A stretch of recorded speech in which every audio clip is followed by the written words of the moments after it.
دا ډېر د لرې لرې راغلي دي په لاهور کې خپل د ژوند ژرنده چورلۍ د مینې وږي دي د شعر وږي دي د ادب وږي دي او موږ دغه د ځان سره یوه کلکه وعده کړې ده چې څوک هم د شعر او د ادبو مین د دې صدارت به زمونږ کیتې پیتې اکرم علي کوي. اکرم علي ته د سوات دی که نه؟ ښه، دا زمونږ د سوات ملګری دی، ښکلی دی، سم ښکلی دی، زما صنم ښکلی دی، یو چې د سوات شي جانان بلې موسم ښکلی دی. نو دغه د سوات ملګری به صدارت کوي، زه به پکې شعرونه وایم او بیا چې چا له څه ورتلو شعر، ټپه، کنځل منځل او بل ارادې به نه کوو. ګورئ هغه دا نور خلک کوي، بس د هغو ډېره مهرباني.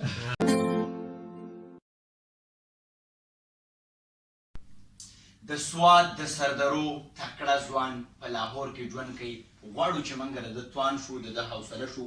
دا سواتۍ جانان مې وایي ساګېڼۍ درته پخه کړم او که ټپه مې ورته وکړه پنجابۍ به پښتانه کړم. رام دا بلنه ورکومه چې را سره خپل کلام شریک کړي. دغه یو تازه غزل مې لیکلی دی او هغې نه مخکې یو دوه شعرونه دي چې ارشاد. ځکه غریبه یم مالداره یمه زه پښتنه یم حیاداره یمه. ځکه غریبه یم مالداره یمه زه پښتنه یم حیاداره یمه.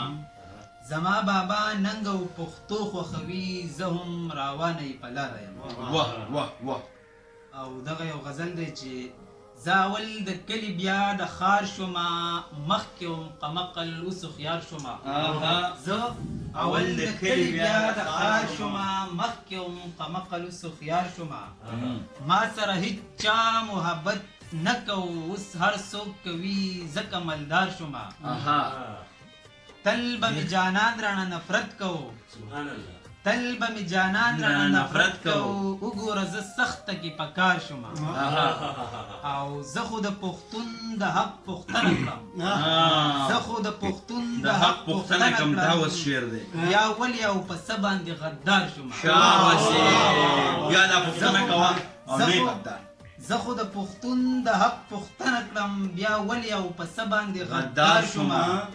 ستا مینې په کلي کې رسوا کړمه، ستا مینې په کلي کې رسوا کړمه، زه خو د منصور غوندې په دار شومه. او ماله یې په زړه کې چې ځای راکړلو زه اکرم یې هم د زړه قرار شوم.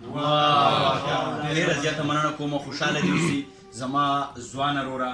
ارادې هم دغسې ژوندی ساته، د پښتون قام شعر لیکه، خپل د وطن شعر لیکه او د وطن دپاره که ته غدارې زمونږ یارې خوشحاله اوسئ.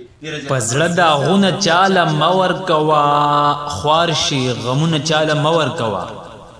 په زړه داغونه چاله مه ورکوه، خوار شي غمونه چاله مه ورکوه. چې بیا یې سر ته رسولی نشي هسې لاسونه چاله مه ورکوه.